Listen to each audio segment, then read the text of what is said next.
It didn't end. It just slipped away. No one plans to fade. People don't wake up and decide, today, I'll waste my life. It happens quietly. Between normal days. Between routines. Between I'll do it later. There was a time you had ideas. Things you wanted to try. Things you wanted to learn. Things you wanted to become. Not dreams like becoming famous. Simple things. A skill. A craft. A version of yourself that felt alive. But life stayed busy. School. Work. Family. Distractions. So you told yourself the same sentence again and again. I'll start when things slow down. They never did. Days turned into weeks. Weeks into years. Nothing terrible happened. That's the dangerous part. You didn't fail. You didn't crash. You just stayed the same. And slowly, without noticing, your energy changed. You stopped feeling curious. Stopped feeling excited. Not sad. Just numb. That's what fading looks like. Not darkness. Not pain. Just less color. Less movement. Less you. You still function. You still show up. You still survive. But you're no longer building anything. And here's the truth most people avoid.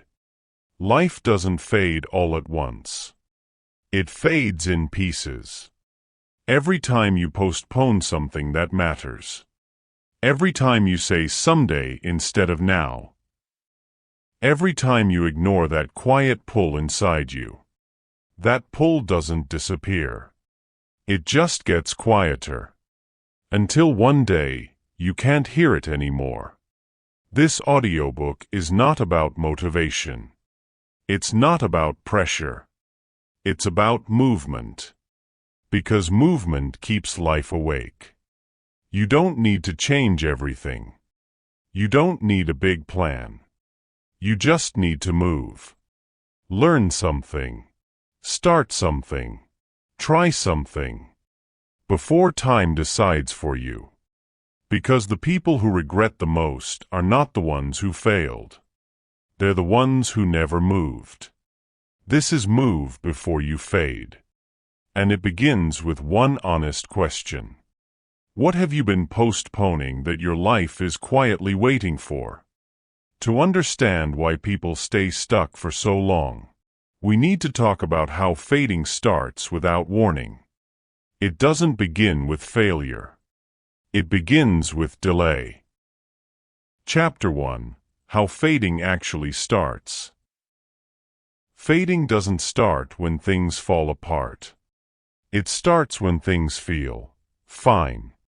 There was a guy, not special, not lazy, not unlucky. Just normal. He woke up every day. Went to school. Later, went to work. Paid attention to what he had to do. Handled responsibilities. From the outside, nothing looked wrong. If you asked him how life was going, he'd say, "I'm okay." And he meant it. That's how fading hides. When he was younger, he used to enjoy things. Not big things. Simple things. Learning how things worked. Trying new skills. Feeling proud when he improved. He once said he wanted to learn something with his hands. Fix things. Build things. Create something useful. Not to be rich. Just to feel capable. But life got busy. Homework became deadlines. Deadlines became bills. So he told himself something reasonable. I'll come back to it later. Later felt safe. Later didn't demand effort today. Later didn't ask for risk. Later didn't ask him to look stupid while learning. So later became his answer. Every time. Months passed. Nothing bad happened. That mattered. Because when nothing bad happens, you don't feel urgency. You feel comfortable. Comfort tells you lies. It says, you have time. You're still young. You'll start when life slows down. Life never does. Years passed. He noticed something strange. He wasn't excited about much anymore. Not sad. Not depressed. Just flat. Days blended together. Wake up. Work. Scroll. Sleep. Repeat. He still laughed sometimes. Still enjoyed weekends. But something was missing. That feeling of becoming something. He didn't lose it suddenly. He stopped feeding it. Skills you don't practice fade. Dreams you don't touch shrink. Curiosity you ignore goes quiet. That's the real danger. Not failure.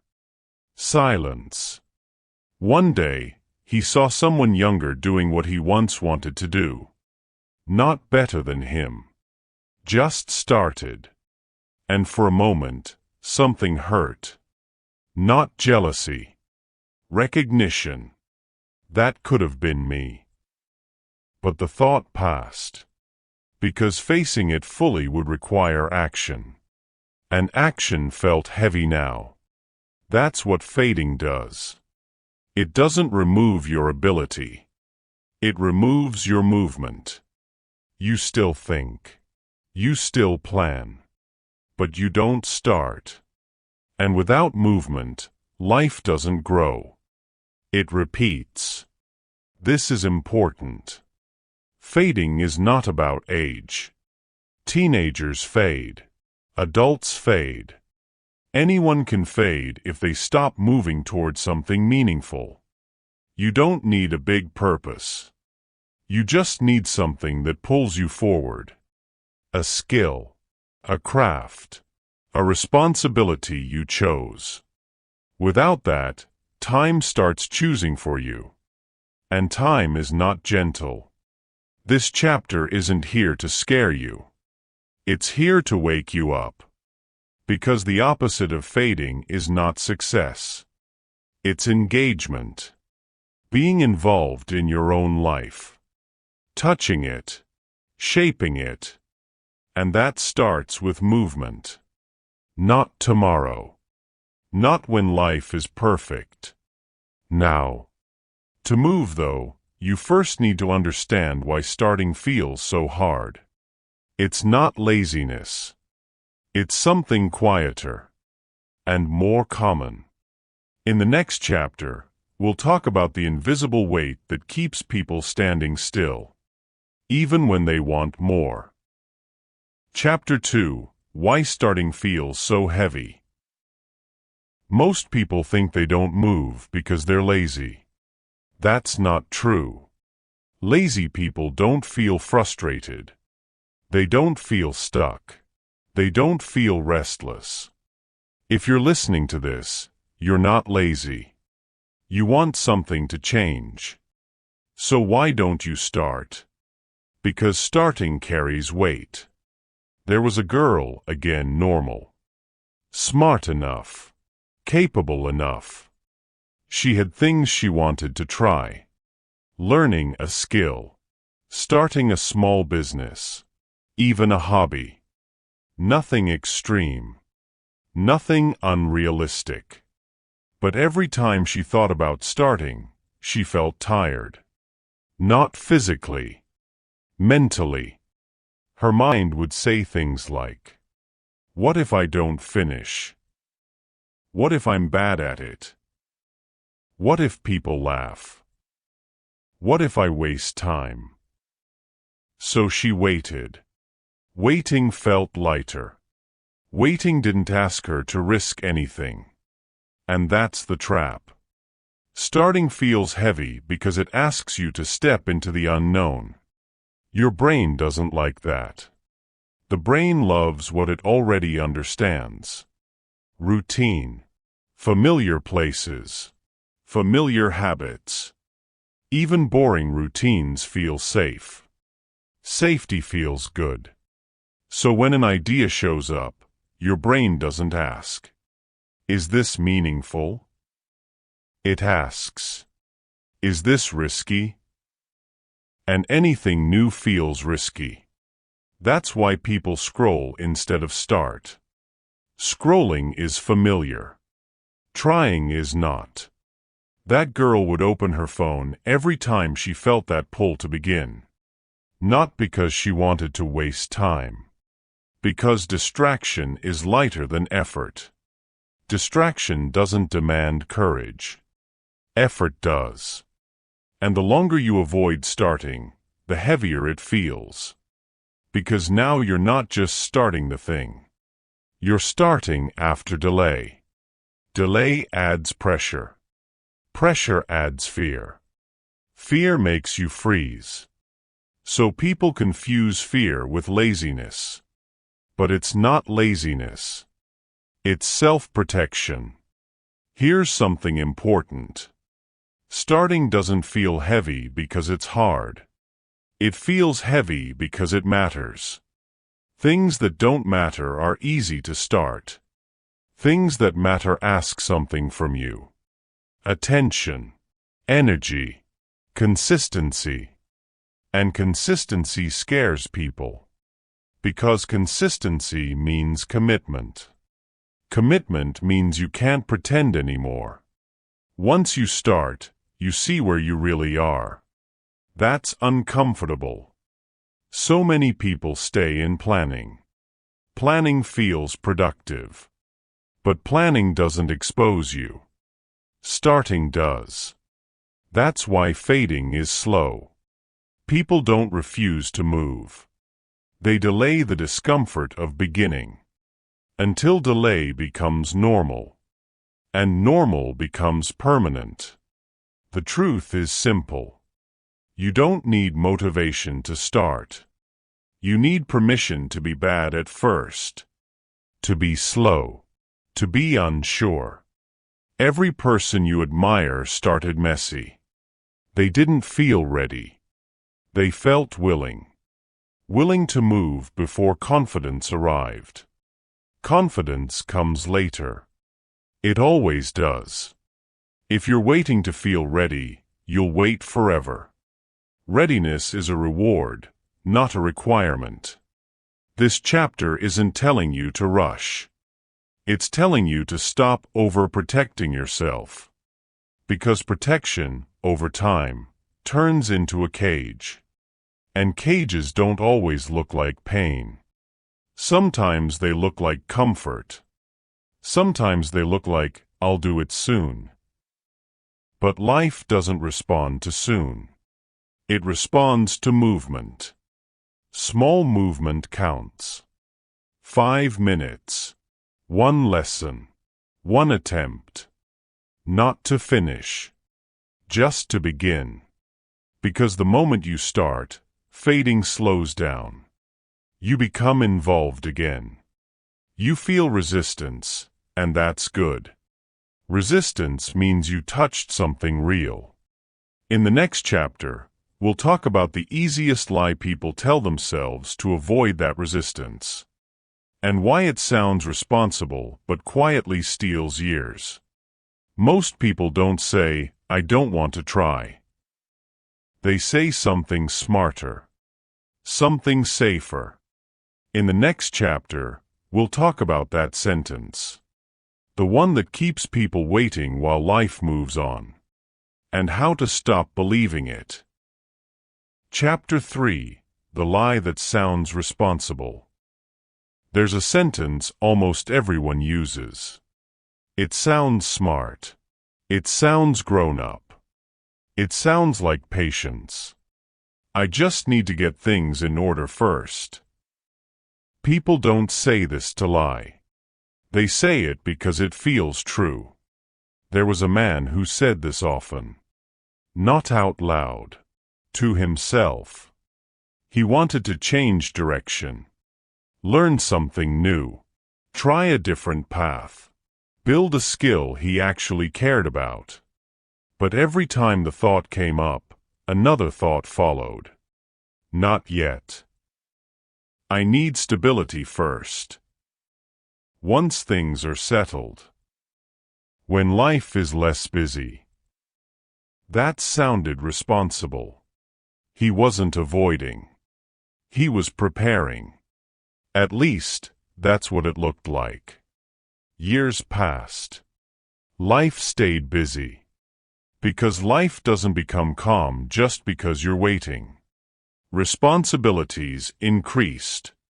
Bills. Expectations. Routines. And the sentence changed slightly. I'm too far in now. That's how the lie grows. It adapts. At first it says, wait until you're ready. Later it says, it's too late to start. Both keep you in the same place. Still. This lie works because it sounds careful. It respects timing. It respects responsibility. But here's the truth. There is no moment when life is in order. There is only movement or delay. People who are building something are never fully ready. They just start carrying responsibility while they move. That's the part no one says out loud. The man realized something one evening. He had been getting ready for almost a decade. He wasn't closer. He was just older. That realization didn't hurt. It scared him. Because he saw the pattern clearly. Preparation had become hiding. Planning had replaced action. And responsibility had become an excuse. Here's the hard part to accept. Responsibility doesn't disappear when you start. It multiplies. You don't wait for responsibility to lighten. You learn to carry it better. Waiting doesn't protect you. It just delays learning. The lie sounds responsible because it avoids risk. But growth requires risk. Not reckless risk. Honest risk. The risk of being bad at first. The risk of changing identity. The risk of admitting, I don't know yet. People who fade aren't irresponsible. They're overcautious. They confuse safety with wisdom. Safety feels wise. But wisdom asks a harder question. What is this delay costing me? Not money. Time. Energy. Possibility. The most dangerous part of this lie is that it feels endless. There's always something to fix first. Something to wait for. A better moment. That moment never arrives. Because moments are created by movement. Not waiting. This chapter isn't telling you to quit your life. It's telling you to stop postponing yourself. You can learn while working. Build while studying. Grow while handling responsibility. That's how most real progress happens. Quietly. Messily. Alongside life. If you're listening and thinking, this sounds like me, that's not a failure. It's awareness. And awareness is where movement begins. In the next chapter, we'll talk about something even quieter. What happens when delay becomes identity? When people stop seeing themselves as someone who moves. And how to reclaim that part. How the responsible lie changes shape. The lie doesn't sound the same to everyone. It adapts. To a teenager, it sounds like this. I'll learn it later. There was a boy who liked computers. Not games. not scrolling. He liked how things worked, how problems had solutions. He once thought about learning to code. Nothing serious, just curious. But school was busy. Assignments, tests, pressure. So he told himself something reasonable. I'll focus on school first. That sounded smart. Parents would agree. Teachers would agree. So he waited. School ended. Life didn't slow down. Now it was work, bills, expectations. And the sentence changed. I don't have time anymore. Same lie. Different outfit.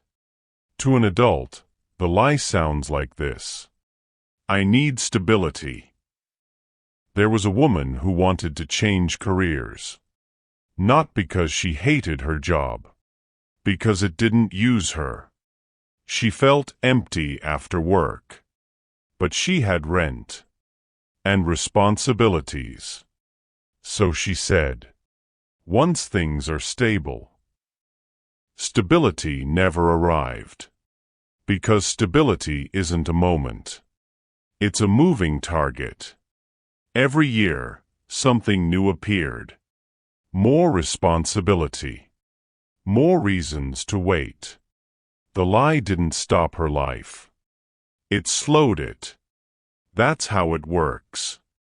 The lie never says, don't try. It says, later. Later feels safe. Later feels responsible. But later quietly steals urgency. And urgency is fuel. Without urgency, nothing moves. Here's the part people don't notice. The longer you delay, the more the lie hardens. At first, you say, I'm preparing. Then you say, I'm not that kind of person. That's the shift. Delay turns into identity. You stop seeing yourself as someone who starts. You become someone who thinks about it. Plans feel safer than action. Thinking feels productive. But thinking doesn't change your life.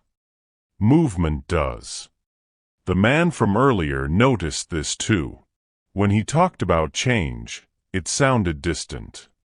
Like he was talking about someone else. That kind of life just isn't for me.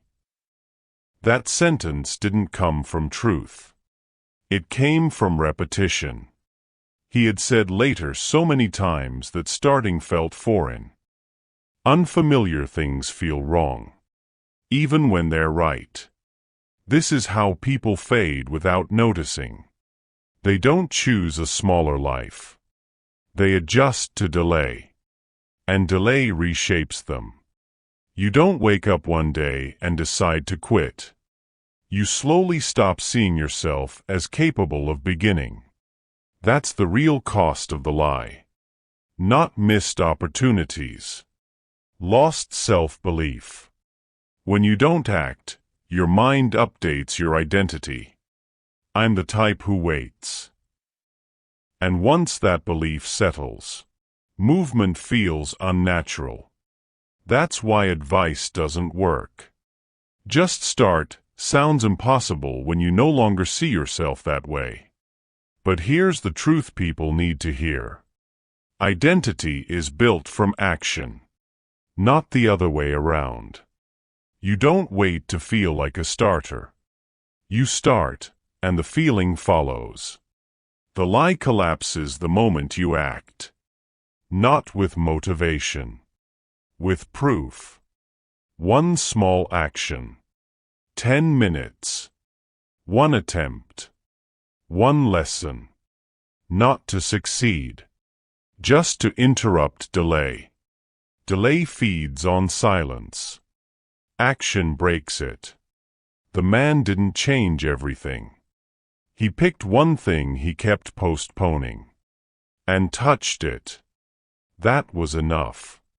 not to transform his life. To remind himself who he was. Someone who can move. That's how fading reverses. Not through big decisions. Through small proof. If you've been telling yourself you're being responsible, ask one question. Is this preparing me or protecting me from discomfort? The answer matters. Because protection, used too long, turns into disappearance. In the next part, we'll talk about how to rebuild movement after years of delay. Without pressure, without quitting your life. If delay can become identity, then action can rebuild it. In the final part of this chapter, we'll talk about how people restart movement, even after years of standing still. How movement comes back after delay. When people finally notice they've been waiting too long, they usually panic. They think they need to fix everything. Change careers. Restart life. Make a dramatic move. That panic keeps them stuck. Because panic asks for perfection. And perfection is just another delay. The truth is simpler. Movement doesn't return all at once. It returns quietly. There was someone who had been waiting for years. Not because they didn't care. Because caring had become tiring. They had tried before. Started things. Quit things. And each unfinished attempt made starting feel heavier. So they stopped trying altogether. Not consciously. They just stopped believing effort would matter. That belief is common. And it's dangerous. Because once you believe effort doesn't matter, movement feels pointless. The way back isn't motivation. It's evidence. Evidence that action still works. Not big action. Tiny action. Action so small it doesn't scare you. 5 minutes. 1 page. 1 attempt. No pressure to continue. No pressure to finish. Just proof that you can still begin. The person chose something simple. Something they once cared about. They didn't announce it. Didn't post it. They just showed up. Awkwardly. Slowly. And something surprising happened. Not excitement. Relief. Because movement feels like relief after long stillness. Stillness builds tension. Movement releases it. This is important. You don't need to feel confident to move. Confidence is a reaction. Movement is the cause. People wait for confidence and call it patience. But patience without movement is just waiting. Real patience moves slowly. It doesn't stand still. After a few days of small action, the voice of delay softened. Not gone. Just quieter. That's how it fades. Delay doesn't disappear. It loses authority. Because now you have evidence. I moved yesterday. And the day before. Your mind updates again. This time, in your favor. Maybe I am someone who starts. Identity shifts that way. Not through thinking. Through repetition. That's why fading feels permanent. Because it's built from repetition. And repetition can be reversed. The mistake people make is trying to move too fast. Speed isn't the goal. Consistency is. One honest action, done often, is stronger than dramatic change. If you've delayed for years, your only job is to re-enter. Not to win. Not to impress. Just to participate. Participation brings life back. You begin to feel time again. Days separate. Moments matter. You stop drifting. And drifting is the enemy. People don't fade because they fail. They fade because they drift. Movement anchors you. Even slow movement. Especially slow movement. Because it's sustainable. This chapter isn't asking you to change who you are. It's asking you to stop postponing yourself. The lie sounded responsible. But responsibility doesn't mean waiting. It means choosing something and standing behind it. Even quietly. If you're listening and thinking, I don't know where to start. Start anywhere. Anywhere meaningful. Because movement creates clarity. Clarity never comes first. That's another lie. Movement comes first. Then clarity follows.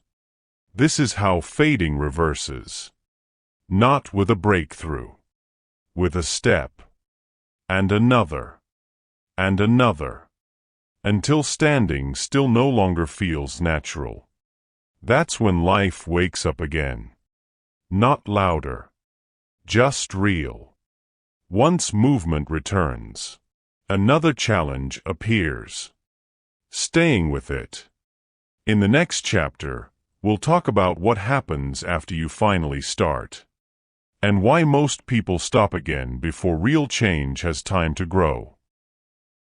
Chapter 4. Why most people stop after they start.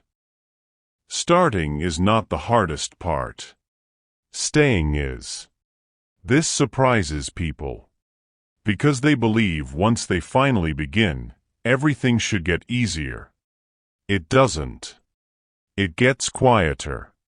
And quiet is where most people quit. There was someone who finally started. Not loudly. Not publicly.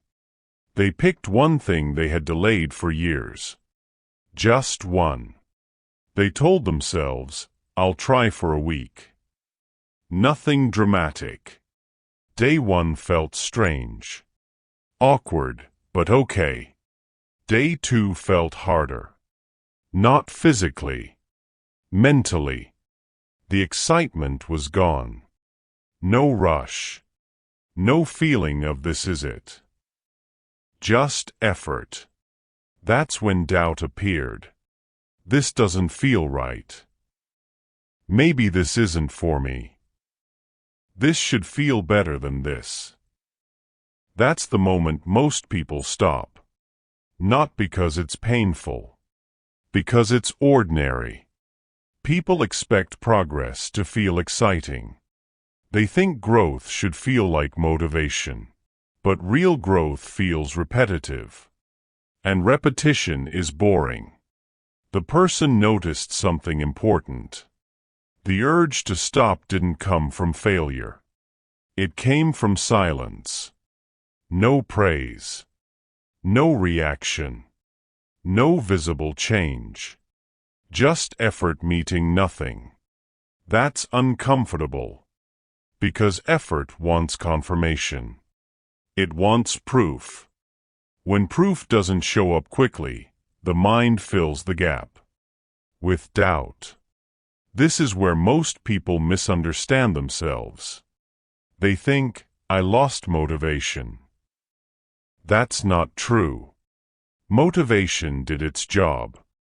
It got you started. Now consistency takes over.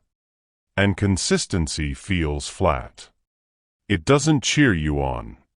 It just asks, will you show up again? Day after day. That's where fading tries to return. Not loudly.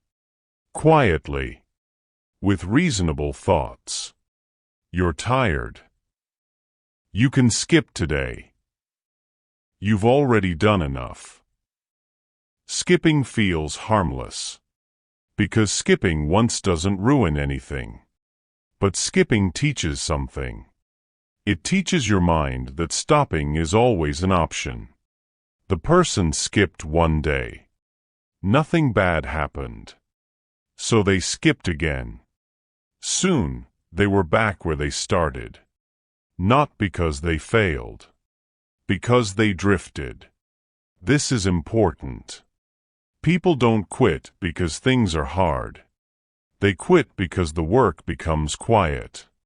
Quiet work doesn't reward you immediately. It doesn't tell you if you're doing well. It just asks you to continue. That's uncomfortable in a world built on feedback. Likes, views, approval. Consistency gives none of that. At first. That's why staying feels harder than starting. Starting has emotion. Staying has responsibility. Responsibility feels heavy when you're not used to carrying it. The person realized something. They weren't quitting the activity. They were quitting the feeling of uncertainty. Uncertainty feels unsafe.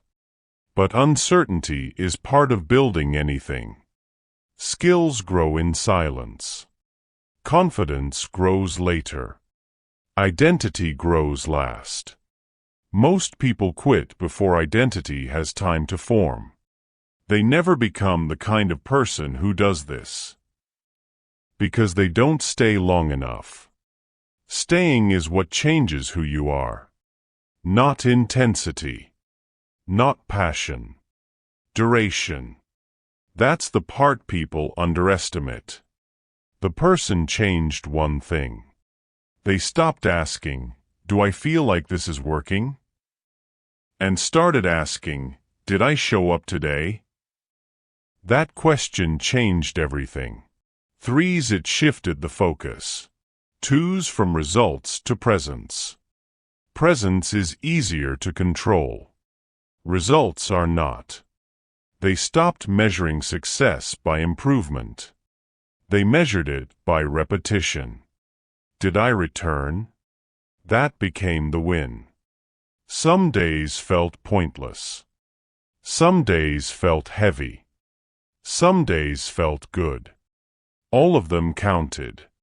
That's when something unexpected happened. Life began to feel less blurry. Days had edges again. Because they were anchored to something. That anchor mattered. It didn't have to be big. It just had to be chosen. This chapter matters because many people listening are here. They've started before. They've stopped before. They blame themselves. But the problem isn't weakness. It's misunderstanding the phase. The middle is always quiet. And quiet feels like failure to impatient minds. But quiet is where growth happens. Roots don't grow where everyone can see them. They grow underground. That doesn't mean nothing is happening. It means something important is happening. If you're in the quiet middle right now, this is your reminder. You're not behind. You're building. The urge to stop doesn't mean you chose wrong. It means you reached the part that matters. Stay there. Not forever. Just today. Tomorrow will take care of itself. In the next chapter, we'll talk about something even more difficult. What happens when other people don't understand why you're changing? And how that pressure quietly pulls people back. Once you start staying consistent, something outside of you reacts. People notice. Not always positively. In the next chapter, we'll talk about social pressure and why staying true to your movement can feel lonely at first. Chapter 5. When other people pull you back. Most people think the hardest resistance comes from inside. It doesn't. It comes from people. Not enemies. Not strangers. People who know you. People who are used to you. When you begin to move differently, something subtle happens. You change the pattern. And patterns are comfortable, especially to the people around you. There was someone who had started to change. Nothing dramatic. They just became more intentional. They spent time learning something, practicing something. They said no a little more. They went home earlier. They protected their evenings. At first, no one noticed. Then people did. Questions started. Why are you so busy? You've changed. You don't hang out anymore. Those sentences didn't sound aggressive. They sounded concerned. But underneath them was pressure. Pressure to return. To be familiar again. People don't always resist your growth consciously. They resist the discomfort it creates in them. Your movement becomes a mirror. It reminds them of what they postponed. That reminder is uncomfortable. So they soften it. With jokes. With comments. With guilt. You're doing too much. Relax. Life isn't that serious. Those words sound harmless. But they carry a message. Come back to where we're comfortable. This is where many people stop. Not because they doubt themselves. Because they don't want to disappoint others. Loneliness begins here. Not total isolation. Subtle distance. You still see people. But you feel misunderstood. You stop talking about what you're building. Because explaining feels exhausting. And that silence can make you question yourself. Am I being selfish? Am I overdoing it? Why can't I just be normal? That's the pull. Not force. Belonging. Humans are wired to belong. So choosing growth feels like choosing distance. Even when it's temporary. There was someone who gave in. Not fully. Just a little. They skipped a session to hang out. Then another. Then another. Soon, the routine was gone. No one celebrated. No one noticed. Except them. They felt something familiar return. Comfort. But also emptiness. Because they had tasted movement. And once you taste it, stillness feels different. Here's the hard truth. Not everyone will understand your change. Not because it's wrong. Because it disrupts expectations. People build unconscious agreements. You act a certain way. They act a certain way. When you break the agreement, they feel unsettled. Even if they can't explain why. That doesn't make them bad. It makes them human.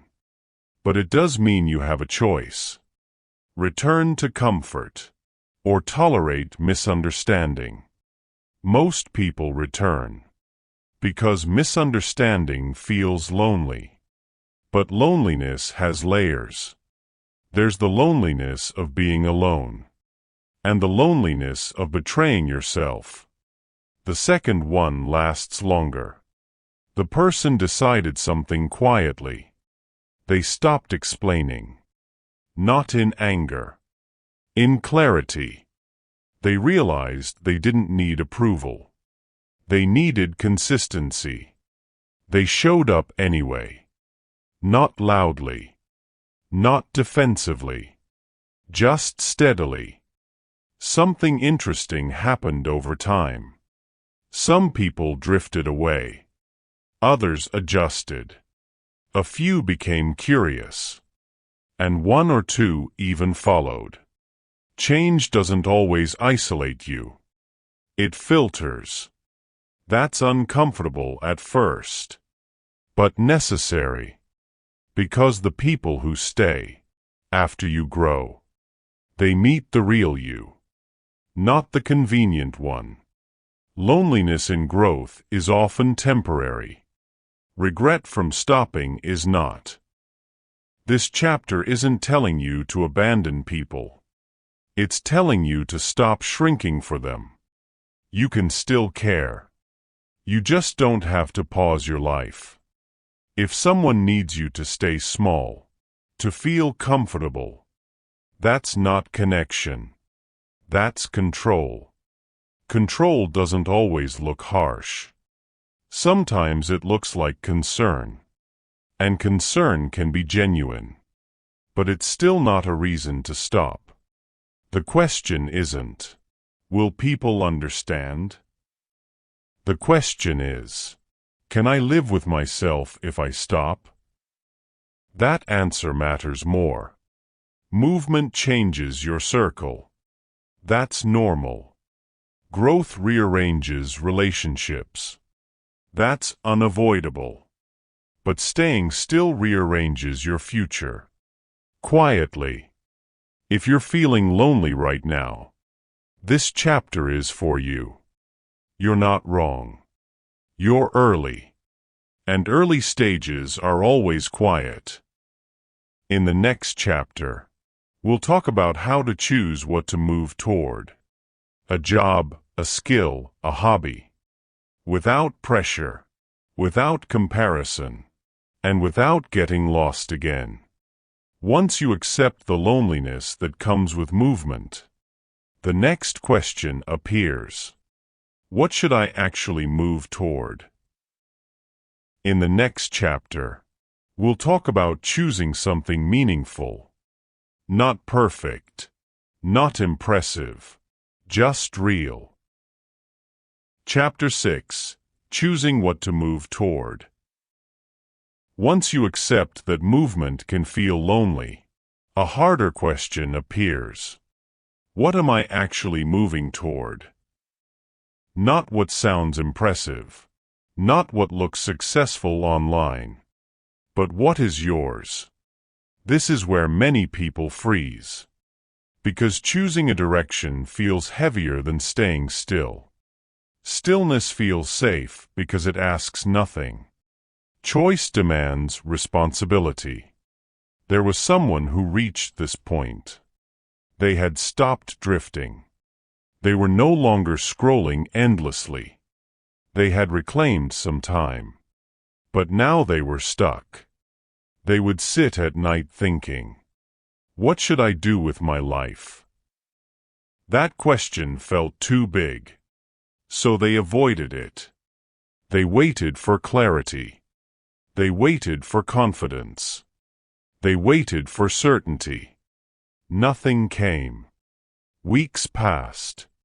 Then months. Movement slowed again. Not because they were lazy. Because they believed a lie. The lie that you must find the perfect thing before you start. That lie keeps people stuck for years. Because perfection does not appear before action. It appears after. Think about learning to walk. You didn't wait until you knew how. You fell first. Then learned balance. Life works the same way. But no one tells adults that. We're taught to choose carefully. To avoid mistakes. To get it right the first time. That pressure crushes movement. The person remembered something simple. As a child, they used to enjoy fixing things. Not professionally. Just curiosity. Taking things apart. Putting them back together. It didn't mean anything back then. But now it surfaced. They dismissed it at first. That's not serious. That won't lead anywhere. But the thought kept returning. Not loudly. Quietly. That's how real interests behave. They don't shout. They wait. Most people ignore these signals because they think purpose should feel dramatic. It rarely does. Purpose often begins as curiosity, a small pull, a repeated thought, something you do when no one is watching. That's why asking "What am I passionate about?" often fails. Passion is built, not discovered. The better question is simpler. What can I do today that moves me forward? Not forever. Just today. The person decided to test something. Not commit. Not announce. Just test. They watched a tutorial. Tried fixing a small device. Failed. Tried again. Something clicked. Not excitement. Focus. Time passed faster. They noticed they weren't checking their phone. That mattered. Because what holds your attention without force is important. Movement doesn't require certainty. It requires engagement. This is where many people get confused. They think choosing a path means locking themselves in. It doesn't. It means choosing a direction for now. You are allowed to change later. But you cannot change from nowhere. Every meaningful life was built by people who started without guarantees. Careers, skills, hobbies, even relationships. None of them began fully formed. They grew through attention. If you're waiting for confidence, confidence comes after repetition. If you're waiting for motivation, motivation follows momentum. If you're waiting for clarity, clarity arrives through doing. The person committed to a small rule. 30 minutes a day. Not forever. Not perfectly. Just consistently. Some days were boring. Some days were frustrating. But something new formed. Trust. They began trusting themselves again. That trust mattered more than the skill. Because reliability creates freedom. When you keep your word to yourself, your options expand. You're no longer stuck waiting. You're moving. Most people want freedom first. But freedom is built through reliability. Choosing something meaningful doesn't mean choosing forever. It means choosing now. You don't need to know what this will become. You only need to know that it pulls you forward. If you're listening and thinking, "I don't know what I like," that's okay. You don't find meaning by thinking. You find it by sampling life. Try something. Anything. A skill. A trade. A craft. A job you never considered. Meaning hides in effort, not in fantasy. The worst mistake isn't choosing the wrong thing. It's choosing nothing. Because nothing teaches you nothing. And time keeps moving anyway. The person didn't become perfect. They didn't become famous. But they became active. Alive. They stopped fading. And that's the real shift. In the next part, we'll talk about how to choose without comparison. How to stop measuring your beginning against someone else's middle. And how to stay steady when doubt returns. Once you choose something to move toward, a new challenge appears. Comparison. In the next part, we'll learn how to move at your pace. Without rushing, without quitting, without losing yourself again. Moving without comparison. Once the person chose something to move toward, another problem showed up. Comparison. Not immediately. At first, things felt calm. They were learning, practicing, building slowly. Then one day, they saw someone online.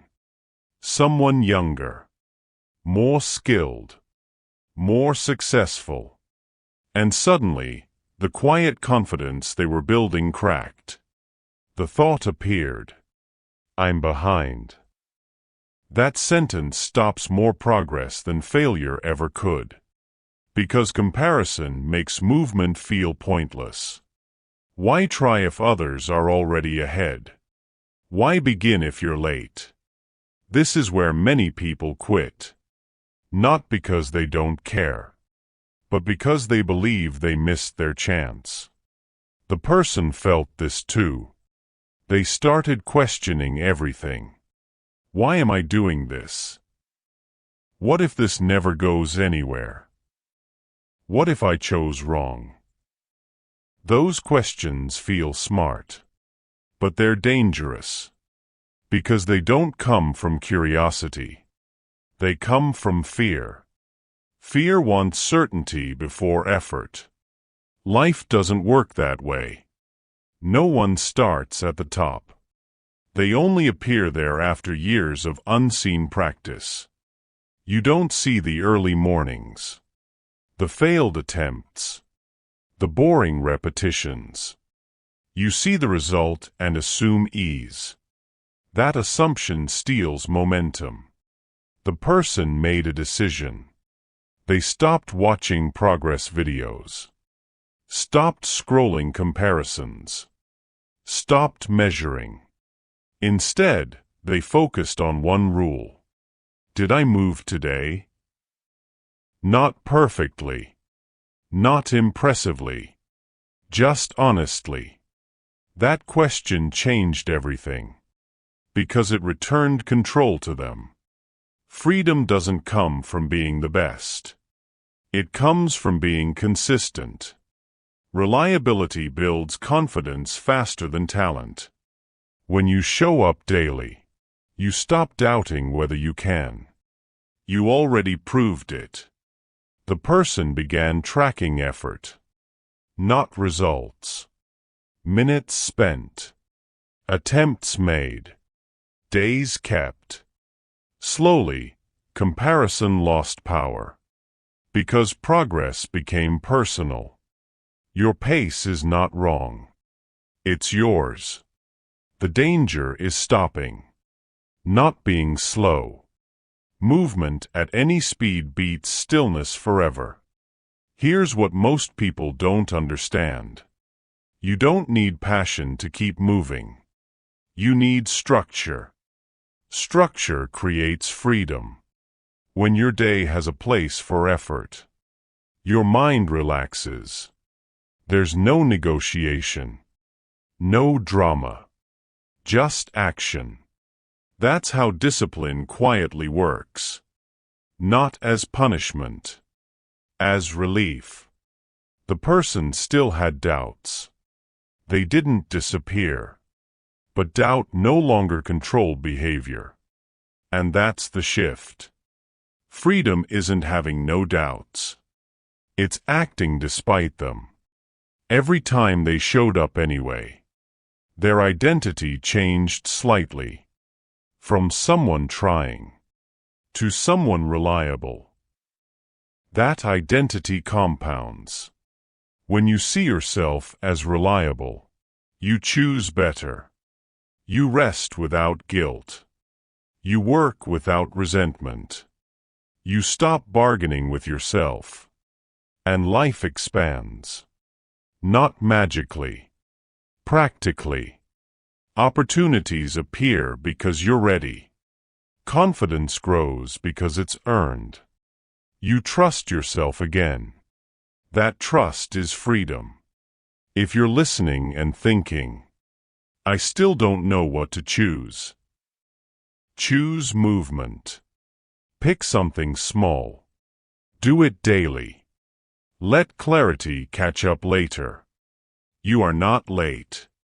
You are early in becoming reliable. And reliability changes everything. In Chapter 7, We'll talk about what happens when motivation fades, and how to keep moving without relying on feelings.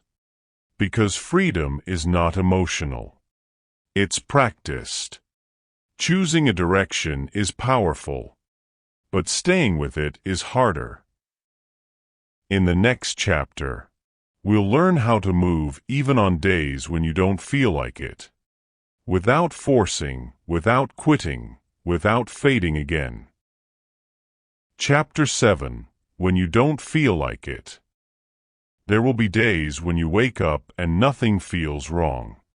But nothing feels strong either. No excitement. No urgency. No motivation. Just a flat feeling. These are the days that decide your future. Not the dramatic days. Not the painful ones. The normal days. Because anyone can move when they feel inspired. But most lives are shaped on days like this. The person we've been following reached one of those days. They had chosen something to move toward. They had started showing up. They had stopped fading. Then one morning, they didn't feel it. No excitement. No resistance either. Just a quiet thought. I don't feel like doing this today. That thought didn't feel dangerous. It felt reasonable. And that's why it's powerful. Most people don't quit loudly. They pause quietly. They tell themselves, one day won't matter. That's how fading begins. Not with failure. With permission. The person almost listened to that thought. They sat on the edge of the bed, scrolling, waiting for motivation to appear. It didn't. Because motivation doesn't visit people who wait. It follows people who move. Here's the mistake many people make. They think motivation comes first. Then action follows. It's the opposite. Action creates motivation. Always has. The person remembered something simple. They weren't promised motivation. They were promised freedom. And freedom doesn't depend on mood. It depends on follow-through. So they made a small decision. Not to feel motivated, but to begin anyway. They told themselves, I don't have to do everything. I just have to start. That mattered. Because starting is lighter than finishing. They opened what they needed. Sat down. Did the first small step. Nothing magical happened. But something shifted. The resistance softened. 5 minutes passed. Then 10. Momentum quietly arrived. Not excitement. Stability. That's the part no one talks about. Motivation is loud but unreliable. Stability is quiet and powerful. Most successful people don't feel motivated every day.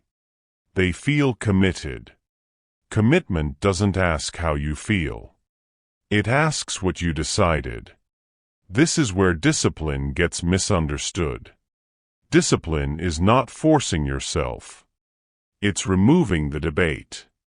When you debate with yourself every day, you lose energy before you even begin. The person stopped asking, do I feel like this today?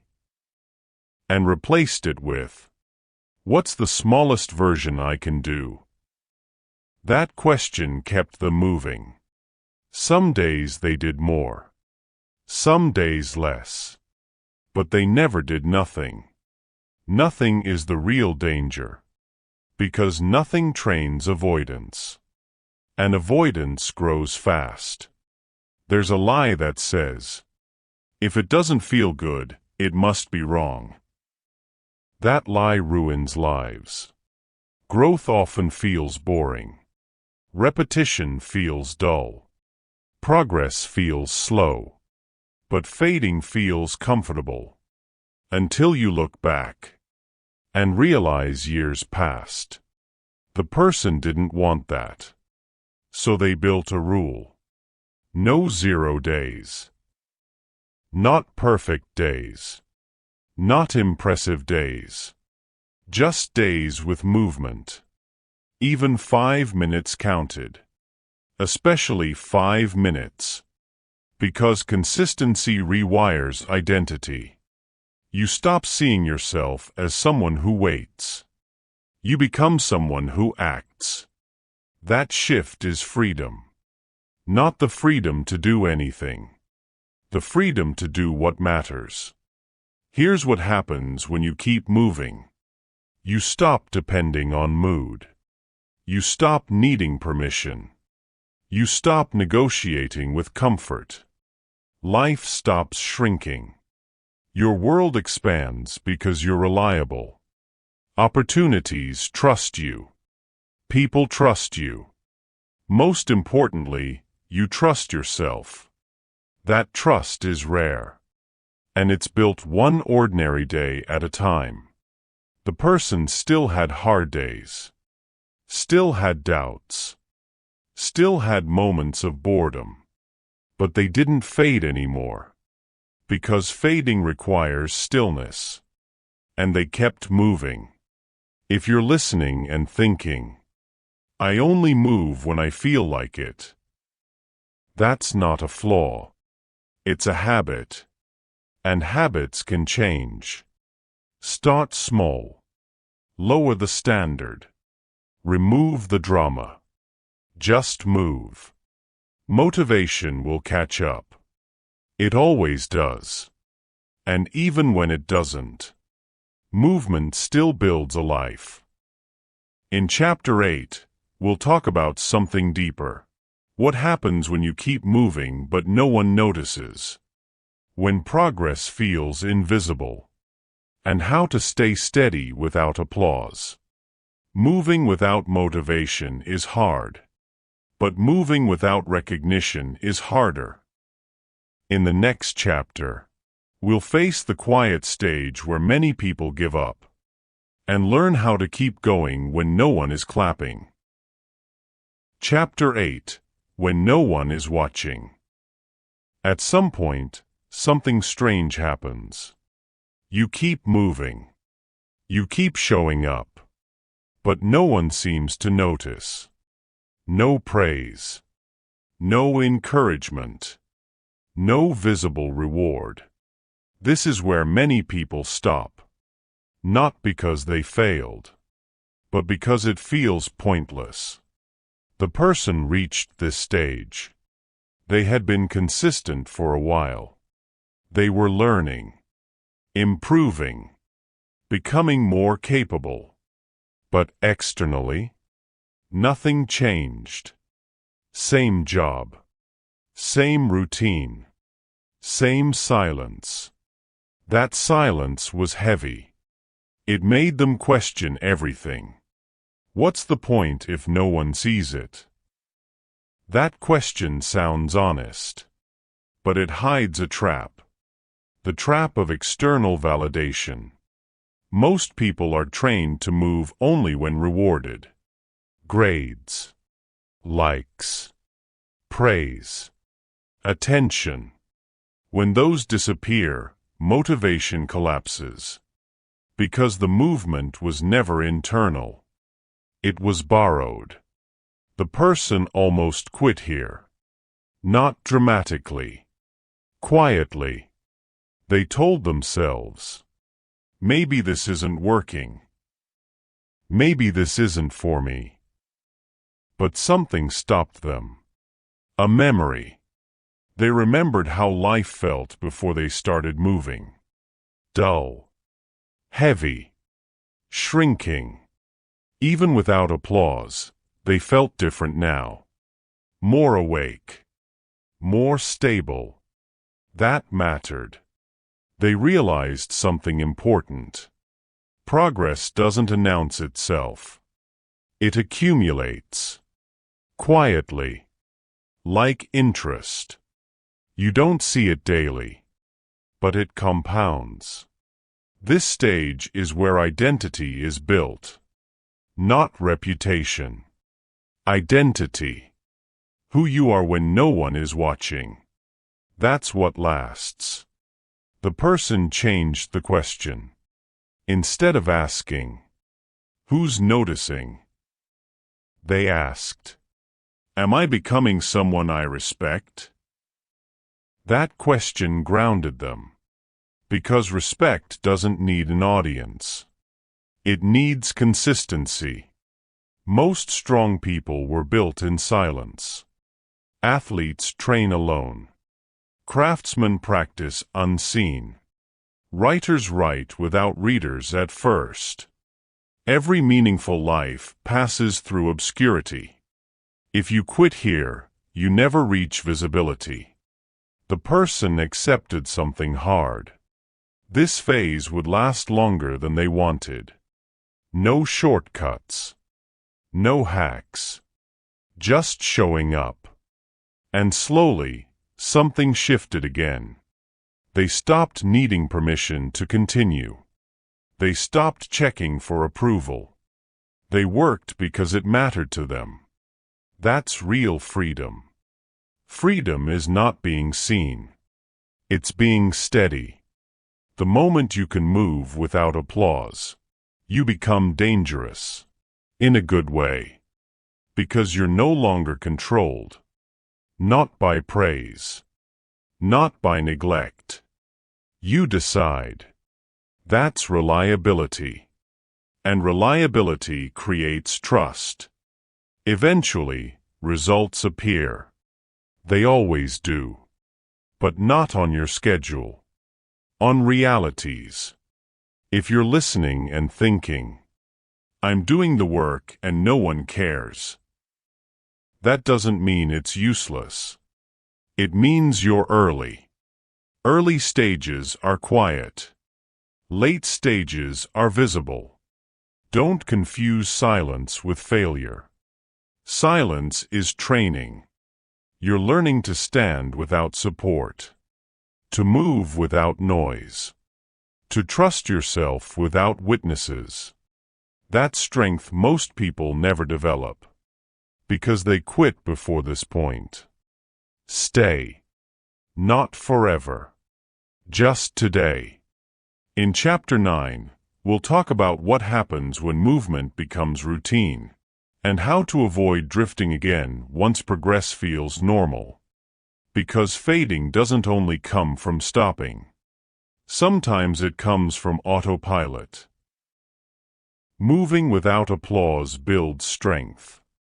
But strength needs direction. In the next chapter, we'll learn how to stay intentional, so movement doesn't turn into mindless motion.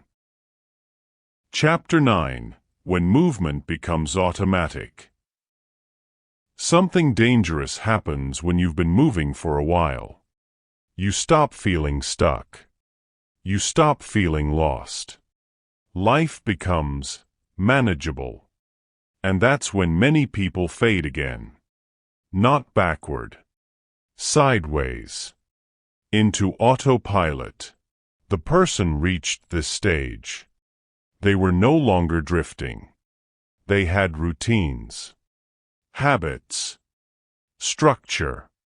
From the outside, things looked fine. Better than before. But inside, something was changing. The days started blending together. Not painfully. Comfortably. They woke up. Did what they planned. Went through the motions. And went to bed. No chaos. No crisis. But also, no intention. This is a quieter danger than laziness. Because autopilot feels productive. You're busy. You're consistent. But you're no longer choosing. You're repeating. The person didn't notice at first. Why would they? Things were working. They were improving. But improvement without direction can still lead nowhere. That realization came one evening. They finished a long day, sat down, and felt empty. Not tired, not sad, just hollow. They asked themselves a question. Why am I doing all this? They didn't have an answer. That scared them. Because before, the answer was clear. I'm trying not to fade. But now they were moving. And fading felt far away. So what was the point now? This is where intention matters. Movement without intention turns into maintenance. Maintenance keeps you alive. But it doesn't make you fulfilled. The person realized something important. They had escaped stagnation. But they hadn't chosen meaning yet. Those are different stages. First, you learn to move. Then you learn to steer. Many people never reach the second stage. They mistake routine for purpose. Routine is useful. But it's not enough. The person began paying attention again. Not to productivity, but to alignment. They noticed which actions felt empty, which ones felt alive. Not exciting. Alive. That feeling matters. Because fulfillment doesn't come from doing more. It comes from doing what fits. Autopilot dulls awareness. You stop asking questions. You stop adjusting. You stop listening to yourself. That's how people wake up years later confused. How did I get here? They didn't choose wrongly. They stopped choosing at all. The person introduced a new habit. Once a week, they asked one question. What am I building? Not today. Not this task. But overall. That question cut through noise. Some weeks, the answer felt weak. Some weeks, unclear. But asking kept them awake. Intentionality is awareness in motion. You don't need a grand purpose. You need direction you can explain to yourself. Even something simple. I'm learning a skill so I can support myself better. I'm building discipline so my life doesn't control me. I'm creating options. Those are valid. The problem isn't a small reason. It's no reason. Autopilot removes ownership. And ownership is freedom. The person noticed that when they reconnected with intention, their energy returned. Not as excitement. As clarity. They knew why they were tired. They knew why effort mattered. That made the work lighter. Not easier. Meaningful effort is always heavy. But it feels right. If you're listening and thinking, I'm moving but I feel numb. That's not failure. That's a signal. You don't need to stop. You need to steer. Ask yourself, what am I avoiding by staying busy? What would I choose if I slowed down? Those answers guide intention. Autopilot isn't evil. It's useful. But it must be interrupted. Otherwise, it replaces choice. The person didn't burn their routine down. They refined it. They removed what felt pointless. Doubled down on what mattered. That's maturity. Not starting over. Adjusting. Movement keeps you alive. Intention gives it meaning. You need both. In Chapter 10, we'll talk about something uncomfortable. What happens when life offers you comfort again? and how to accept ease without falling asleep inside it. Because fading doesn't only come from pain. Sometimes it comes from comfort. Staying intentional keeps you awake. But life will test that awareness. In the next chapter, we'll face comfort. Not as an enemy, but as a temptation. Chapter 10. When comfort tries to claim you. If pain can push you to move, comfort can convince you to stop. And comfort is far more persuasive. Because it doesn't shout. It whispers. The person reached a stage where life felt easier. Not perfect, but stable. Bills were handled. Days had structure. Movement was no longer a struggle. And that's when comfort appeared. Not as rest. As permission. You've done enough, it said. You can slow down now. That voice felt kind. Reasonable. Earned. And that's why it was dangerous.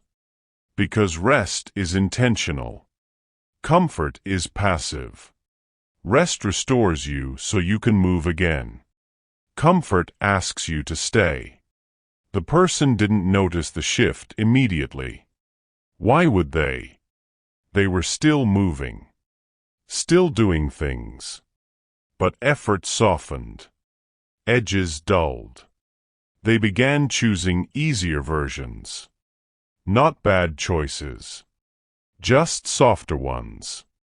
Instead of learning, they repeated. Instead of stretching, they maintained. Instead of challenging themselves, they stayed familiar. That's how fading returns. Not by stopping. By settling. Comfort tells you. Stay where it's safe. But safety without growth becomes a cage. The person felt it one evening. They finished the day early. Sat down. Reached for distraction. Not because they were tired, but because nothing was pulling them forward. They realized something uncomfortable. They were no longer choosing challenge. They were choosing ease. Ease isn't evil, but it must be earned and limited. Otherwise, it erodes ambition. The person remembered why they started moving. Not to be busy. Not to look disciplined. But to stay awake. Comfort dulls awareness. You stop asking questions. You stop noticing drift. And one day, you wake up older. Still functional. But unfulfilled. That thought shook them. So they made a quiet rule. No comfort without effort. Not punishment. Balance. Rest after work. Ease after strain. Enjoyment after movement. That rule restored tension. And tension creates life. Life needs friction. Without it, everything slides downhill. The person reintroduced discomfort on purpose. Hard conversations. New challenges. Learning things they weren't good at yet. At first, it felt unnecessary. Why struggle when things were fine? Because fine is where dreams quietly die. Comfort makes today easier. Discipline makes tomorrow possible. That's the trade. Most people choose today, then regret tomorrow. The person chose differently. They learned to enjoy effort again. Not pain. Effort. There's a difference. Effort strengthens. Pain only exhausts. If you're listening and thinking, I've been choosing comfort lately, that doesn't make you weak. It makes you human. But awareness gives you choice. Ask yourself, What am I avoiding because it's uncomfortable? That answer matters. Not because it's scary, but because it's calling you forward. Comfort isn't the enemy. It's a test. A test of whether you'll stay awake or slowly fall back asleep. The person didn't remove comfort. They contained it. They used it as recovery, not retreat. That kept them moving. Not aggressively. Intentionally. In Chapter 11, we'll talk about something even harder. What happens when life asks you to wait, and how patience can either sharpen you or make you fade. Comfort tempts you to stop, but waiting tempts you to doubt. In the next chapter, we'll learn how to endure slow seasons without losing momentum or faith in yourself. Chapter 11, When Life Makes You Wait. The season that tests everything. There is a season no one prepares you for. It's not the beginning, and it's not the breakthrough. It's the middle. The waiting season. The time when you are doing the work, but nothing seems to be changing. This is where many people fade. Not because they're lazy. Not because they're weak. But because waiting feels like rejection. The person reached this season. They had been moving. They had been consistent. They had resisted comfort. They had stayed intentional. And still, nothing new was happening. No visible progress. No clear reward. No sign that the effort mattered. Days turned into weeks. Weeks into months. That's when the questions started. Am I wasting my time? Did I choose the wrong thing? Should I stop and do something else? Waiting is dangerous because it invites doubt. Not loud doubt. Quiet doubt. The kind that sounds reasonable. The person noticed their energy changing. Not dropping. Drifting. They were still moving. But movement felt heavier. Not physically. Mentally. Because effort without feedback is exhausting. Most people don't quit when things are hard. They quit when things are unclear. Pain is direct. Waiting is confusing. The person remembered how fading used to begin. It always started with a pause. I'll just slow down. I'll take a break. I'll come back later. Waiting seasons make those thoughts louder. Because nothing pushes back. There's no deadline. No urgency. Just time. Time is either your teacher or your excuse. The person didn't want to fade again. So they asked a different question. Not when will this pay off? But who am I becoming while I wait? That changed everything. Waiting isn't empty. It's formative.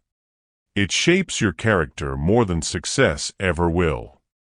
In waiting seasons, you learn how honest your discipline is, how deep your reasons go, how much you rely on results for validation. The person realized something uncomfortable. They were still expecting life to reassure them, to give a sign, to say, you're on the right path. But life doesn't work that way. Life tests reliability in silence. Can you keep moving without applause? Can you keep choosing effort without reward? Can you stay consistent when no one is watching? That's the real test of freedom. Because freedom isn't doing what you want. It's doing what you chose. Even when waiting stretches longer than expected. The person almost broke here. Not in action. In belief. They began doubting their decision. Not because it was wrong, but because it wasn't rewarding yet. That's when they understood something crucial. Waiting doesn't mean you're failing. It means you're being prepared. Prepared for responsibility. Prepared for pressure. Prepared for growth you can't handle yet. If success came too early, it would crush you. Waiting builds strength quietly. This is where discipline matures. Early discipline is driven by hope. Later discipline is driven by identity. You stop moving because you expect something. You move because this is who you are now. The person leaned into routine. Not rigid. Grounded. They simplified. Focused on fundamentals. They stopped chasing signs. They started building depth. Waiting seasons reward depth. Surface effort cracks here. Only rooted movement survives. If you're listening and thinking, "I've been waiting a long time," that doesn't mean you're stuck. It means you're being tested. Not tested for talent. Tested for reliability. Life doesn't trust people who quit when progress slows.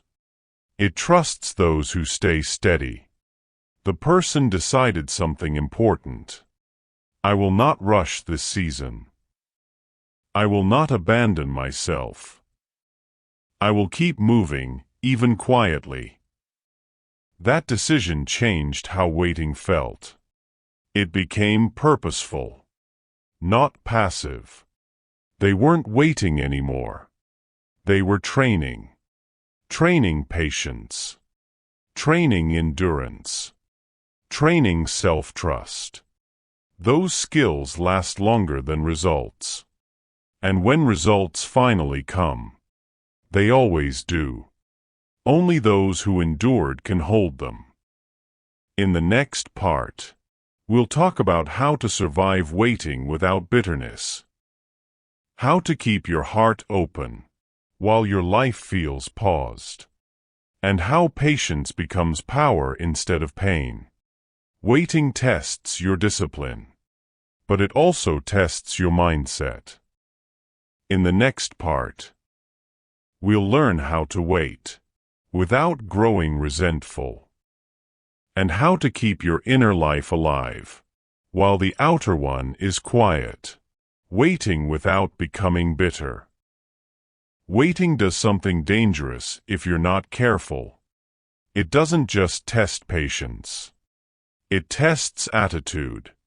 This is where many people don't just fade. They harden.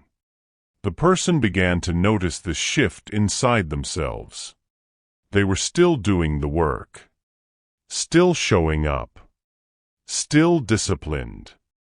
But something felt off. Their thoughts had changed. They were more cynical. More irritated. Small things bothered them. They caught themselves thinking, "Why does everyone else move ahead so easily?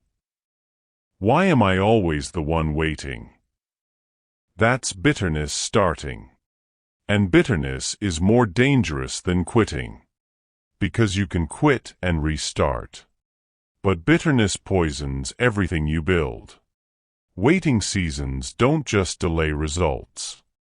They expose character. They show you what lies beneath your discipline. The person realized something uncomfortable. They were doing the right things, but resenting the process. That resentment was draining them. Not physically, emotionally. They asked themselves a hard question. Am I doing this to grow or to be rewarded? That question mattered. Because growth-focused people endure waiting. Reward-focused people collapse in it. Waiting reveals why you move. If your reason is applause, silence will crush you. If your reason is identity, silence will strengthen you. The person decided to change how they waited. Not by rushing. By reframing. They stopped seeing waiting as punishment. They saw it as preparation. Preparation for what? For responsibility. For pressure. For moments where quitting would be easier than staying. Waiting builds emotional muscle. It teaches you how to keep going without encouragement. How to stay kind without recognition. How to remain steady without certainty. Those skills don't come from success. They come from patience. The person made another decision. They would not complain about the season they were in. Not out loud. Not in their head. That was difficult. Because complaining feels justified. But complaining keeps you stuck emotionally. It trains resentment. Instead, they practiced gratitude. Not fake positivity. Honest grounding. I'm learning. I'm becoming reliable. I'm not fading. That shifted something subtle. They became calmer. Not happier. Calmer. Calm matters in waiting seasons. Because anxiety demands shortcuts. And shortcuts always cost later. The person also stopped comparing timelines. They accepted a truth. Life doesn't move on one clock. Some people rise fast and burn out. Others rise slow and last. Neither path looks impressive early. But only one survives pressure. Waiting seasons separate durability from speed. The person leaned into depth. They refined skills. Strengthened habits. Worked on things no one could see. This is where most people get impatient. Because invisible progress feels pointless. But invisible progress is the strongest kind. Foundations are built underground. If you rush that part, everything collapses later. The person began to respect the season. Not enjoy it. Respect it. There's a difference. Respect keeps you present. Enjoyment may never come. And that's okay. Waiting isn't meant to be fun. It's meant to make you ready. If you're listening and thinking, I've been waiting and it's making me angry. That doesn't make you bad. It makes you honest. But anger unattended turns into bitterness. And bitterness makes you reckless. Ask yourself, what am I learning right now? What strength is this season building in me? Even if the answer feels small, patience compounds. So does resentment. Choose carefully. The person learned to protect their inner life. They limited negative conversations. Stopped feeding comparison. Guarded their mindset. Waiting seasons are quiet. Your thoughts get loud. You must choose which ones to listen to. They stayed reliable. Not intense. Reliable. That consistency slowly rebuilt confidence. Not because results appeared, but because self-trust deepened. Self-trust is the real reward of patience. When you trust yourself, you don't panic when things take time. You know you won't quit. That knowledge is stabilizing. It's freedom. Waiting didn't break the person. It sharpened them. They didn't become bitter. They became prepared. And when movement finally accelerates, it always does. Only those who waited well can handle it. In Chapter 12, we'll talk about the moment waiting ends. When life suddenly demands more from you. and how to rise without collapsing under pressure. Waiting builds strength, but strength attracts responsibility. In the next chapter, we'll face the moment life asks for more, and how to step up without losing yourself again. Chapter 12. When life asks more of you. Waiting doesn't last forever. At some point, something changes. Not loudly.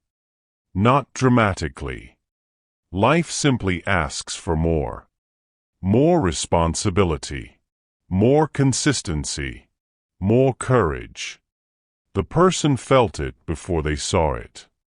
Days became fuller. Expectations increased. People relied on them more.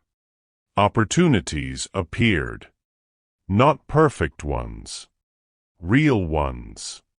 And with them came pressure. This is the moment many people misunderstand. They think this is the reward. It's not. It's the test. Waiting prepares you. But responsibility reveals you. The person felt stretched. Not overwhelmed. Stretched. They were doing more than before. And for the first time, quitting would cost something. That felt scary. Because earlier, quitting only hurt pride. Now it would hurt others. This is where discipline matures. Early discipline is self-focused. Later discipline becomes relational. Your choices affect people. Your reliability matters. The person noticed something important. They couldn't move the same way anymore. Casual effort wasn't enough. Half commitment showed. Life was asking for steadiness, not intensity. This is where many people panic. They feel trapped. This is too much. I didn't sign up for this. But they did.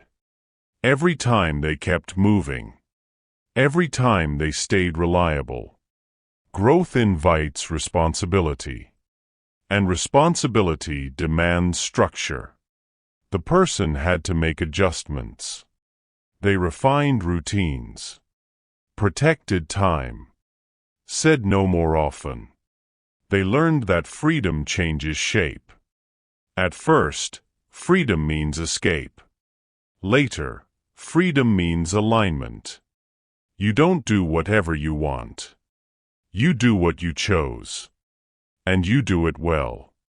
That realization grounded them. Pressure didn't feel like a threat anymore. It felt like confirmation. You're trusted now. Trust is built through reliability. Not talent.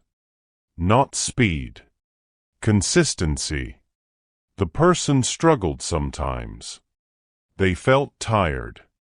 Doubted themselves. Missed easier days. But they didn't fade. Because responsibility gave weight to their movement. It gave meaning.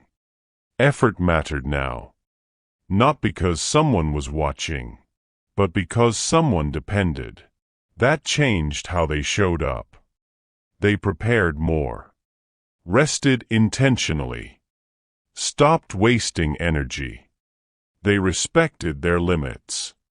That's another lie people believe. That discipline ignores limits. Real discipline honors them.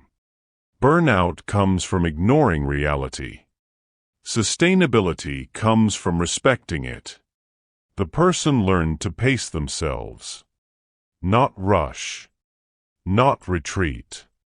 Pace. This is how you carry responsibility long-term. Life doesn't reward intensity. It rewards reliability. If you're listening and thinking, life is asking more of me right now. That's not punishment. That's progression. It means you're trusted. And trust is built slowly. If it feels heavy, that's normal. Weight builds strength, but only if you lift it properly. Ask yourself, what needs structure now? What needs boundaries? What needs consistency? Those answers protect you. The person realized something quietly powerful. They weren't chasing freedom anymore. They were living it. Not because life was easy, but because their choices were aligned. Alignment creates peace under pressure. And peace is not the absence of responsibility. It's the confidence that you can carry it. Carrying weight without losing yourself. When life asks more of you, it doesn't wait for permission. It doesn't ask if you're ready. It simply places weight in your hands. The person felt that weight daily now. More tasks. More expectations. More moments where people depended on them. At first, they tried to handle it the old way. By pushing harder. By staying up later. By saying yes to everything. That worked for a while. Until it didn't. Fatigue crept in. Not dramatic exhaustion. Quiet depletion. They noticed small signs. Shorter patience. Less focus. More irritation over small things. That's when they realized something important. Responsibility doesn't just test discipline. It tests self-leadership. Before, discipline was about starting. Now it was about sustaining. And sustaining requires boundaries. The person had to learn a hard lesson. Being reliable does not mean being available to everyone. It means being available to what matters. They began saying no. Not aggressively. Not defensively. Calmly. That felt uncomfortable. Because saying no risks disappointment. But saying yes to everything risks collapse. The person learned to prioritize. Not what felt urgent. What was important. Urgency screams.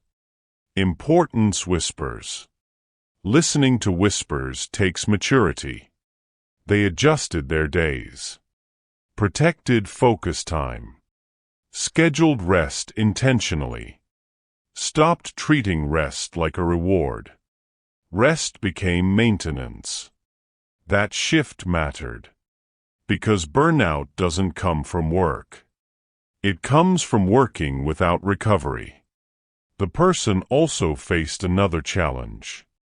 Fear of failing others. Now that people relied on them. Mistakes felt heavier. Pressure increased. They worried about letting people down. That fear can paralyze you. Or sharpen you. They chose sharpening. They stopped promising more than they could deliver. They became honest about limits. That honesty built trust. Reliability is not perfection. It's predictability. People don't need you flawless. They need you steady. That realization eased the pressure. The person stopped trying to impress. They focused on consistency. Consistency lowers anxiety. Because you know what's expected of you. And you know what you can give. Another change happened quietly. Their identity shifted again. They no longer saw themselves as trying to improve. They saw themselves as someone responsible. That identity shapes behavior. Responsible people plan. They think ahead. They anticipate consequences. This is where freedom deepens. Early freedom is about escape. Later freedom is about ownership. Owning your time. Owning your energy. Owning your choices. The person realized they couldn't drift anymore. Drift now had consequences. So they stayed intentional. Not rigid. Intentional. They learned to check in with themselves. Weekly. What's heavy right now? What needs adjustment? What can wait? Those questions prevented overload. They also learned to accept imperfection. Some days went badly. Some plans failed. That didn't mean they were failing. It meant life was real. Responsible people don't avoid mistakes. They recover quickly. Recovery is a skill. And it's built here. If you're listening and thinking, I'm carrying more than before, that's a sign of growth. But growth without structure becomes chaos. Ask yourself, what needs boundaries? What needs rest? What needs consistency? Those answers protect your future. The person didn't lose themselves under responsibility. They refined themselves. They became calmer, more grounded, more present. Responsibility didn't cage them. It anchored them. Anchors don't stop movement. They prevent drift. And that's real freedom. How to grow into responsibility without becoming rigid. And how to stay human while being dependable. Carrying weight changes you. But how it changes you matters. In the next part, we'll learn how to stay flexible. How to grow strong without becoming hard. Staying human while becoming dependable. There is one last danger in this season. It doesn't come from pressure. It comes from hardening. When responsibility increases, many people grow stiff. They become serious all the time. Tight. Unforgiving. They confuse strength with stiffness. The person felt this happening. They were doing well. Carrying weight. Meeting expectations. But they noticed something slipping. Joy. Lightness. Curiosity. Everything became about duty. Efficiency. Control. That's another way people fade. Not by stopping, but by becoming mechanical. Reliable, but empty. That's not freedom. That's another cage. The person had to learn a final balance. How to be dependable without becoming rigid. How to lead without losing warmth. How to carry responsibility without turning into a machine. This matters more than people realize. Because no one wants to become strong at the cost of becoming cold. They slowed down enough to notice themselves. Not their output. Their inner state. They asked, am I still present? Am I still learning? Am I still choosing or just reacting? Those questions softened them. They realized discipline should support life, not replace it. Discipline is structure. Life is movement. You need both. Too much structure and you suffocate. Too much freedom and you drift. The person allowed space again. Not laziness. Play. Exploration. Small joys. That didn't weaken them. It restored them. They learned something important. Being reliable doesn't mean being serious all the time. It means being consistent where it counts. You can laugh and still be disciplined. You can rest and still be responsible. You can be human and still be dependable. That realization released pressure. They stopped performing reliability. They lived it. There's a difference. Performance is exhausting. Identity is calm. The person trusted themselves now, not because they never failed, but because they knew how to recover. Recovery is the final skill. Life will knock you off rhythm sometimes. The question is not whether you fall. It's whether you return. Reliable people return quickly. Not with guilt. With clarity. They adjust and continue. That's freedom in motion. If you're listening and thinking, I'm afraid responsibility will change me. It will. But you decide how. Responsibility can hollow you out, or shape you into someone grounded and calm. The difference is awareness. Don't let discipline turn you rigid. Let it make you steady. Don't let reliability erase joy. Let it protect it. The person reached a quiet understanding. This season wasn't about proving anything anymore. It was about stewardship. Of time. Of energy. Of character. They weren't chasing freedom now. They were practicing it. Daily. Through choices. Through limits. Through care. That's what adulthood really is. Not age. Ownership. You don't need to be intense to be strong. You don't need to be harsh to be disciplined. You don't need to be perfect to be reliable. You just need to keep returning. Again and again. That's how a life becomes solid. Not impressive, but real. And real lives don't fade easily. They endure.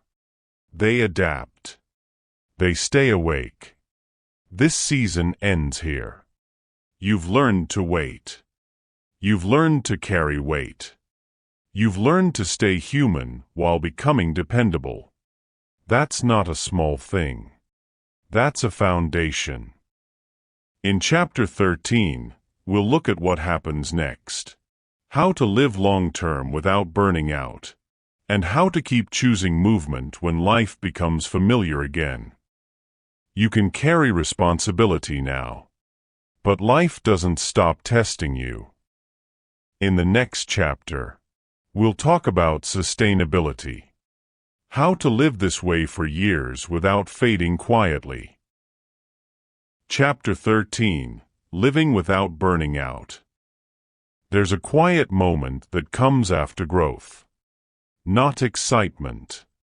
Not fear. Stability. Life starts to feel normal again. You wake up. You do the work. You handle responsibilities. You rest. Nothing is collapsing. Nothing is exploding. And this is where a new risk appears. Burnout. Not the dramatic kind. The slow one. The kind that comes from doing the right things for too long in the wrong way. The person entered this phase without realizing it. They were reliable now. People trusted them. Life had structure. But they noticed something changing again. Energy was lower. Joy was thinner. They weren't quitting. But they weren't fully alive either. This is burnout's quiet beginning. Not from chaos. From constant output. Burnout doesn't mean you're weak. It means you've been strong without recovery. The person believed another lie. If I slow down, I'll lose everything. That lie keeps people exhausted. Sustainability requires rhythm. Not just discipline. Earlier, discipline meant showing up. Now, discipline meant knowing when to pause. Pausing is not stopping. It's maintenance. Machines break without maintenance. So do people. The person had to relearn rest. Not escape. Not numbing. Real rest. Rest that restores focus. Rest that brings clarity back. They stopped scrolling to recover. Scrolling drains. They started doing fewer things better. That felt uncomfortable at first, because productivity had become identity. Letting go of constant output felt like loss. But what they gained was presence. Presence sharpens life. Without presence, you move but don't feel it. Burnout often comes from living on autopilot again. Different from before, but still autopilot. The person introduced checkpoints. Simple ones. Weekly questions. Am I tired or avoiding? Do I need rest or structure? Those questions prevented extremes. Burnout thrives in extremes. All work. All rest. Sustainable lives live in balance. Balance doesn't mean equal. It means intentional. Some seasons demand more. Others demand recovery. Wise people adjust. Rigid people break. The person learned to listen to signals. Irritation. Fog. Resistance. Those weren't flaws. They were feedback. Feedback lets you course correct early. Ignoring feedback leads to collapse. They stopped pushing through everything. They pushed through what mattered, and rested around it. That kept them alive inside. Here's something important. Burnout doesn't come from responsibility. It comes from responsibility without meaning. The person reconnected with why they started. Not emotionally. Practically. They reviewed their direction. Adjusted goals. Removed things that no longer fit. That pruning mattered. Trees grow stronger when trimmed. Lives do too. If you're listening and thinking, I'm tired but I don't want to quit, that's a good sign. It means you care. You don't need to disappear. You need to rebalance. Ask yourself, what am I doing out of habit, not intention? What can be simplified? What needs rest? Those questions protect longevity. The person learned that discipline evolves. At first, it forces movement. Later, it protects sustainability. Same skill. Different application. This is where many people fail. They keep using beginner discipline forever. That leads to burnout. Advanced discipline adapts. It respects energy. It preserves curiosity. It allows life to breathe. The person didn't fade this time. They adjusted. That's maturity. They accepted a final truth. This isn't a sprint. It's a life. And lives need pacing. In Chapter 14, we'll talk about something deeper. How to live without constant self-monitoring. How to trust yourself enough to stop overcorrecting. Sustainability keeps you alive, but trust keeps you free. In the next chapter, we'll learn how to stop managing yourself constantly and start living with confidence again. Chapter 14. Living without watching yourself. For a long time, the person lived like this. Checking themselves. Correcting themselves. Monitoring every move. Am I slipping? Am I being lazy? Am I about to fade again? At first, this vigilance saved them. It kept them moving. It stopped old patterns from returning. But over time, something strange happened. Life started to feel tight, controlled, not free. They were doing the right things, but always watching themselves do them. That constant self-surveillance became exhausting. It felt like living with a strict guard inside their head. Always alert. Always suspicious. Always ready to step in. This is a stage many people never talk about. The stage after discipline works. The stage where trust must replace control.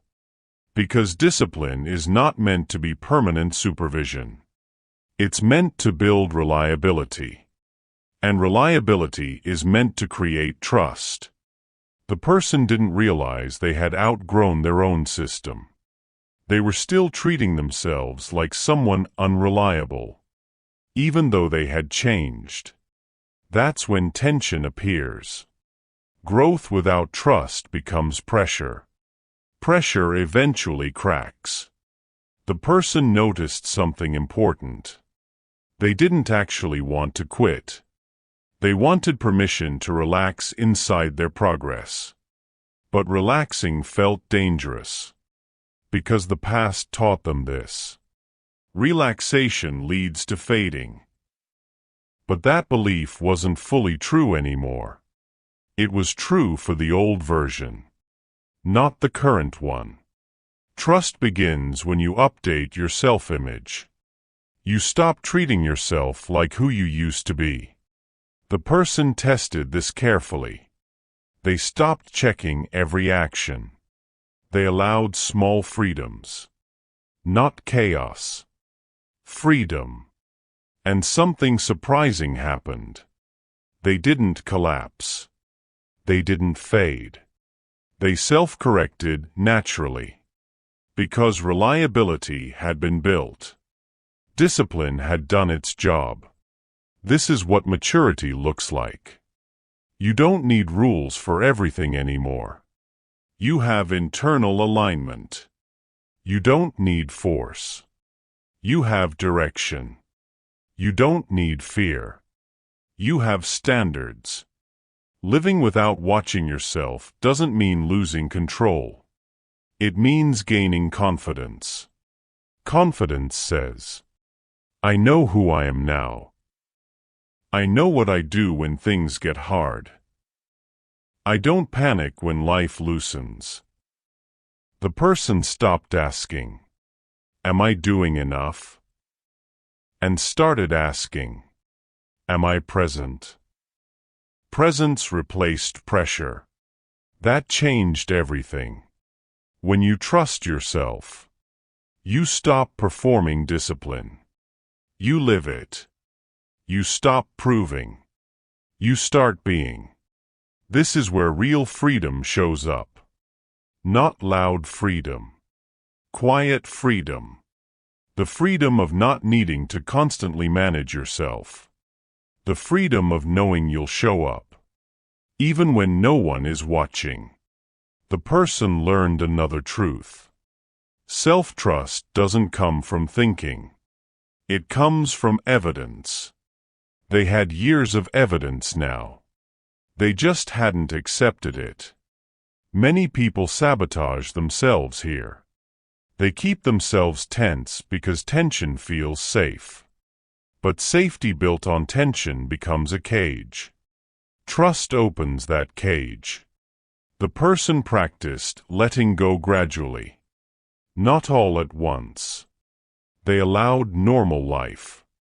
They laughed more. Rested without guilt. Worked without pressure. And the strange fear of fading faded itself. Because fading was no longer their identity. Movement was. Reliability was. This is the reward stage. Not excitement. Stability. Not intensity. Peace. And peace doesn't mean stopping.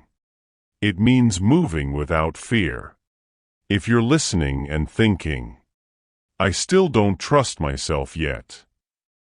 That's okay. Trust is built, not demanded.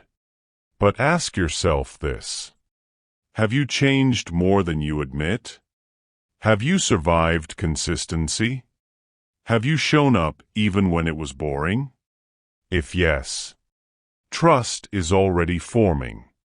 You just need to let it breathe. Stop gripping the wheel so tightly. You've learned how to drive. Living without watching yourself is not carelessness. It's earned calm. And calm is the strongest form of freedom. In Chapter 15, we'll bring everything together. Not as lessons, but as a way of living that continues long after this audiobook ends. Discipline got you moving. Trust keeps you living. In the final chapter, we'll talk about how to carry this forward. Not as effort, but as identity. Chapter 15, The Life That Keeps Moving. At some point, the person stopped thinking about fading. Not because life became easy. Not because problems disappeared. But because movement became normal. They didn't wake up asking, "Will I move today?" They woke up asking, "What needs me today?" That question changed everything. Because fading doesn't happen when life is busy. It happens when life is postponed. When everything important is pushed into later. The person used to live in later. Later I'll start. Later I'll learn. Later I'll try. Later I'll change. Later felt safe. But later was where life went quiet. Now, later no longer controlled them. Not because they were rushed, but because they were awake. They understood something simple. Life doesn't ask for perfection. It asks for participation. You don't have to do everything. You just have to do something. And then something again. And again. That's how lives are built. Not through big decisions. Through repeated presence. The person still had lazy days. Still had doubts. Still felt resistance. But resistance no longer stopped movement. It was just part of the day. Like weather. You don't argue with weather. You move through it. That's what they learned. Movement doesn't require confidence. Confidence follows movement. They stopped waiting to feel ready.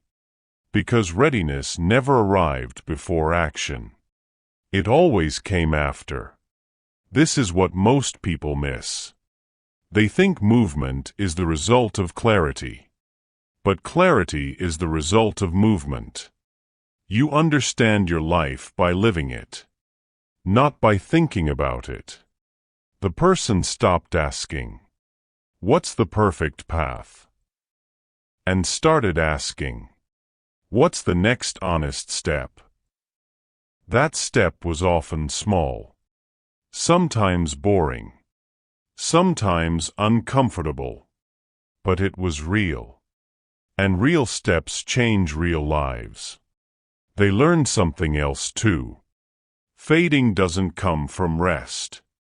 It comes from avoidance. Rest restores you. Avoidance erodes you. So they rested when tired. And moved when avoiding. That balance kept them alive inside. They no longer needed dramatic goals. They needed direction. And direction came from values. What matters to me? What am I responsible for? What kind of person do I respect? Those questions guided their steps.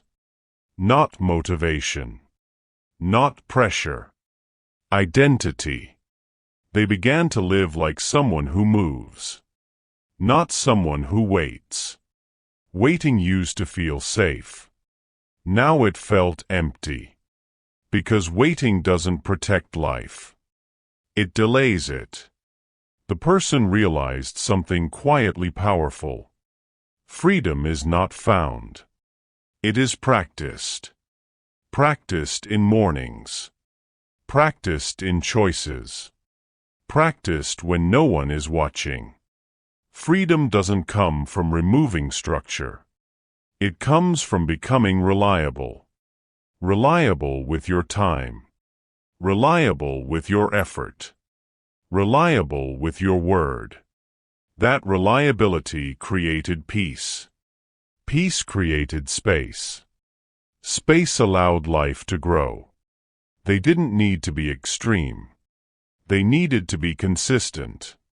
Consistency kept them from fading. Because fading isn't sudden. It's quiet. It happens when days blend together without meaning. Movement gives days shape. Purpose gives them weight. If you're listening to this now, you don't need to change your whole life. You don't need a plan. You don't need inspiration. You need motion. One action you can repeat. One responsibility you won't avoid. One thing you do even when you don't feel like it. That's how trust begins. That's how momentum forms. That's how fading stops. Life does not reward potential. It responds to participation. Not loud participation. Quiet, daily showing up. The kind no one applauds. The kind that builds a life. The person didn't become famous. Didn't become perfect. Didn't escape struggle. They became present.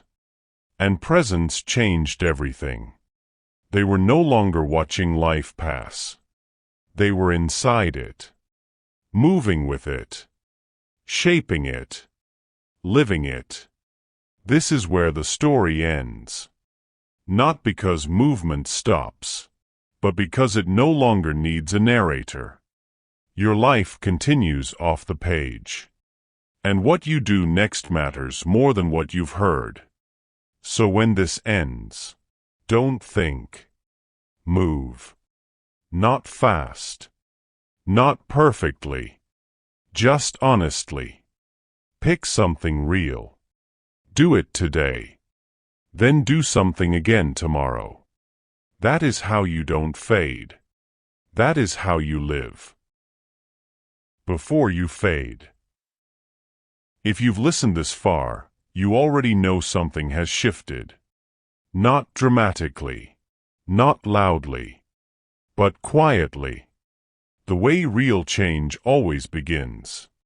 This audiobook was never about doing more. It was about doing something. Not tomorrow. Not someday.